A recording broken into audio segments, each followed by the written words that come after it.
Hello kids, welcome to science session. We are doing chapter force and pressure. Today we are going to discuss about we are going to explore about forces. कि ये forces क्या हैं, कैसे हैं, कितने type के हैं और ये जो force है ये अपने में अगर हम कहें तो एक जरूर because of this factor the things are moving. लेकिन अगर हम इसका डिटेल में जाएंगे तो we are going to come across with many concepts data related to it and there are different types of forces और वो we are observing in our day to day life. अब क्या फोर्सेस है, कैसे हैं, तो ये जो हमारा टॉपिक ये जो फोर्स है तो ये it's a very elaborate topic. So let us come together and let us explore forces. So, let us just look at this picture. ये क्या है? आप ये गेम खेलते हैं ना, tug of war. In English we say tug of war, नहीं तो रस्सा कशी भी हम लोग हिंदी में वी से इट. सो ये इसमें क्या होता है? Just think about what you do when you play such type of games. सोच रहे हैं? यस, है ना. हम लोग क्या करते हैं, एक रस्सी लेते हैं, we take a very thick rope और equal number of students are on either side of the rope. हम इस साइड, ये क्या है, this is the centre of the rope, है ना, this is the centre of rope. तो यहां पे क्या करते हैं, equal number of students, equal number of kids कह सकते हैं हम, या बड़े लोग हैं. तो मतलब इस साइड में अगर 3 पर्सन्स हैं तो इधर भी 3 पर्सन्स रहेंगे. हम कोशिश ये करते हैं कि दोनों side equal persons must be there as well as their as group also must be a bit similar with each other. Now, लेकिन गेम क्या है ये, इस गेम का क्या पर्पस होता है कि जो हमारा अपोनेंट है, जो हमारे सामने वाली टीम है, उसको अपनी साइड में लेकर आना. मींस ये देख रहे हैं ना, दिस इज अ लाइन, तो इनकी कोशिश ये है कि ये वाली टीम इनकी लाइन क्रॉस करके इनके पास आ जाए. इनका यह रहता है कि the opposite team should come inside the line. So this is the thing. तो अब जब हम ये कर रहे हैं तो व्हाट आर वी डूइंग, जब हम उनको अपनी तरफ वी आर पुलिंग देम, है ना. तो both teams are pulling each other. हमने पहले वाले सेशन में पुश एंड पुल को डिस्कस किया था ना, ठीक है. तो नाउ आर दे पुशिंग और पुलिंग. सो इसमें हम देख रहे हैं कि both side kids are pulling each other, वो अपनी तरफ खींच रहे हैं. So members of both the teams try to pull the rope in their direction. Sometimes the rope simply does not move. कभी कभी क्या होता है, रोप मूव होती ही नहीं है. नाउ जस्ट थिंक अबाउट, कौन से कंडीशन में रोप मूव नहीं होगी. So sometimes the rope simply does not move. ये कौन सी कंडीशन है जब रोप मूव नहीं होगी, सोचिए. यस, व्हेन जो यहां पे बच्चे प्रेशर लगा रहे हैं is equal to the pressure जो वो यहाँ के बच्चे आर पुटिंग. मीन्स जब इन दोनों की strength is equal to each other, then rope will not get pulled. The team that pulls harder, that is applies larger force, finally wins the game. तो जहां पे मीन्स जो हमने फोर्स जो अप्लाई करा, जहां पर इक्वल टू की जगह कहीं एक साइड में it get increase, that team is the winner. So यहाँ पे इस गेम के through what I want to explain कि when we are pulling anything, we are क्या है, we are exerting some force and if the forces जो दूसरे side को we want to pull and they are also exerting the same quantity of force, then nothing will can move. But if one sided का जो force है is get increased, तब the other team क्या होगा, will get inside the line of the opponent team, and the team that is has exerted more force will be the winner. Now nature of force हम देखते हैं. Forces applied on an object in the same direction at to one another. यहां पे देख रहे हैं these are two persons.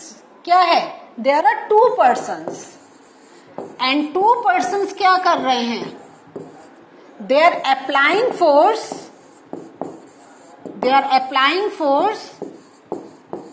कहां, in the same direction, in the same direction. यहां पे ये है, इसका जो अपना फोर्स दे रहा है in this direction and the other person का भी is in the same direction. तो when the force is applied in the same direction by more than one persons, तब क्या होगा, the things can easily move. है या नहीं है. लेकिन अगर हम अपोजिट डायरेक्शन में करेंगे तब क्या होगा,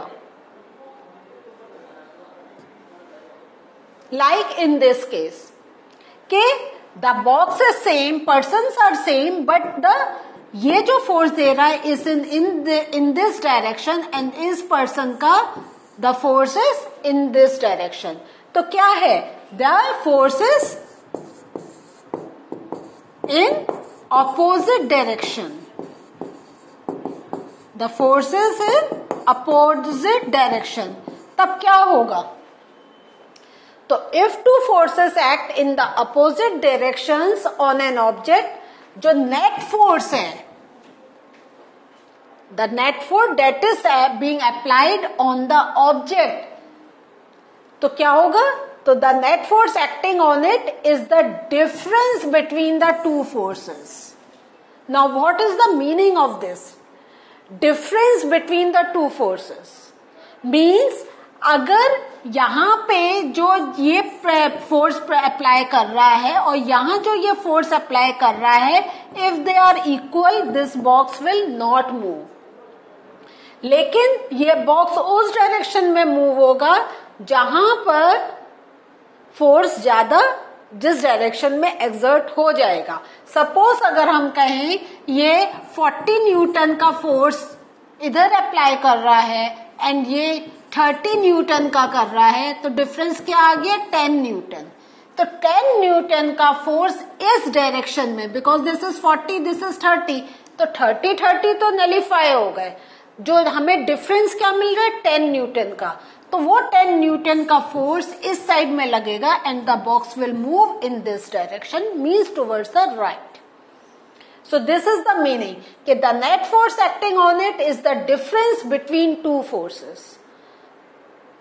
कि जितना दूसरी तरफ से फोर्स आ रहा है उससे थोड़ा हमें एक्सीड करना पड़ेगा, then only we can move the thing in the direction in which we want to move. Now अब ये जो हमने करा, तो इसका हमें ये लग रहा है, does it mean that the net force of an object is zero if the two forces acting on it in opposite directions are equal. इसका क्या मीनिंग हुआ कि अगर इस डायरेक्शन में हमारा 40 न्यूटन है एंड इस डायरेक्शन में 40 न्यूटन है, हम फोर्स को न्यूटन में मेजर करते हैं, ठीक है. सो अगर हमारा ये सेम है तो क्या होगा, the net force on an object is zero. Yes, है ना. तभी तो थिंग नहीं मूव कर रही है. जैसे हमने टग ऑफ वॉर में देखा था, टग ऑफ वॉर में क्या देखा था, अगर दोनों तरफ से एग्जैक्ट सेम फोर्स है, the thing will not move, because उस पर कोई फोर्स अप्लाई हो ही नहीं रहा है. Now magnitude of force. Force could be larger or smaller than the other. ये अभी हमने देखा था, like if the number of persons are increasing, yeah, they have a capability to put down more force if it, अभी हम एक base ले रहे हैं टग ऑफ वॉर का ही, तो अगर हमारे क्या इक्वल नंबर ऑफ स्टूडेंट्स हैं but they have more strength and they can put more force, then the force could be larger or smaller, है या नहीं है, because they have that energy, they can put more force, और जिन पे थोड़ी energy कम है, they are a bit weak, they cannot exert that much of force. तो force could be larger or smaller than the other. तो ये जो है the strength of a force is usually expressed by its magnitude. जैसे मैंने अभी आपको measurement दिया था 40 Newton 30 Newton. So there is a magnitude of the force. We have also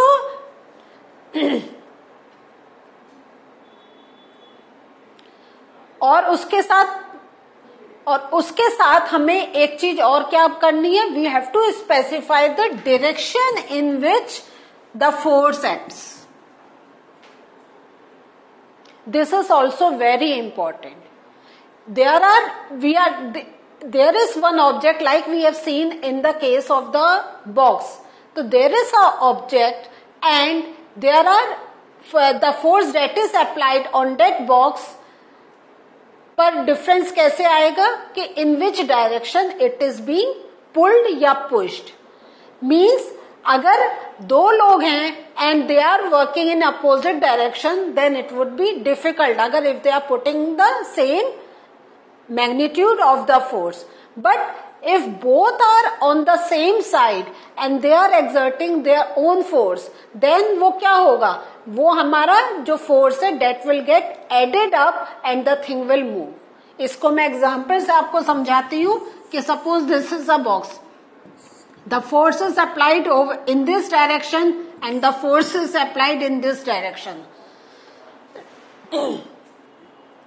Now अब क्या है, दोनों का अगर हम कहें 20 न्यूटन का फोर्स है, so the thing will not move. लेकिन इसी बॉक्स अगर हमने लिया और यहाँ पे हमने दोनों सेम डायरेक्शन में we are putting the force of 20 newton and 20 newton, तो इस पे टोटल आ गया 40 न्यूटन का and the box will move. So जब हमारे ये दोनों हमारे फोर्सेस सेम डायरेक्शन में जा रहे हैं then the thing can easily move. So this is the thing we want to tell कि it depends on the magnitude of the force as well as the direction in which the thing is need to be moved, या जहां पे हम force ऐसा apply कर रहे हैं कि in that particular direction we want to move the object. So two things we need to remember when we are thinking about moving the object: the magnitude as well as the direction in which the force is being applied. Now some important points to remember. If the direction or the magnitude of the applied force changes, its effect also changes. जैसा अभी बताया कि अगर direction में change हो रहा है या मैग्नीट्यूड में है तो क्या होगा, the effect will also change. तो यही चीज अभी हमने करी, तो आई एम रिपीटिंग दिस. अगर the same force is applied in the same direction तो हमारा चेंज अलग होगा, अगर अपोजिट डायरेक्शन हो जाएगा चेंज हमारा फिर डिफरेंट होगा. In general more than one force may be acting on an object. So ऐसा जरूरी नहीं है कि जो हम फोर्स पुट कर रहे हैं it is that force only that is being applied on the object. There are other forces also that are there when the object is in contact with the surface or with any other object. However, the effect on the object is due to the net force acting on it.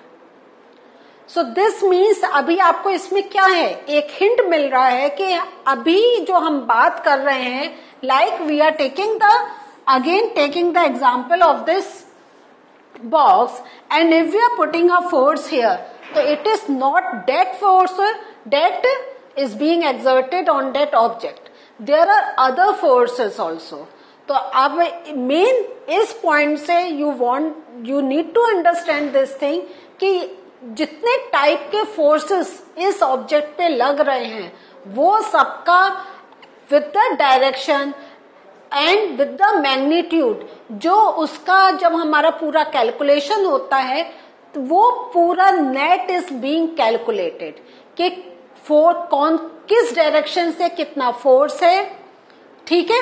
So means कौन से direction है वो हमारा force के साथ जाता है, कितना फोर्स है वो जा रहा है, और कितने टाइप के फोर्स जा रहे हैं, इन सब का we do the calculation to find out the net force that is being applied on that object.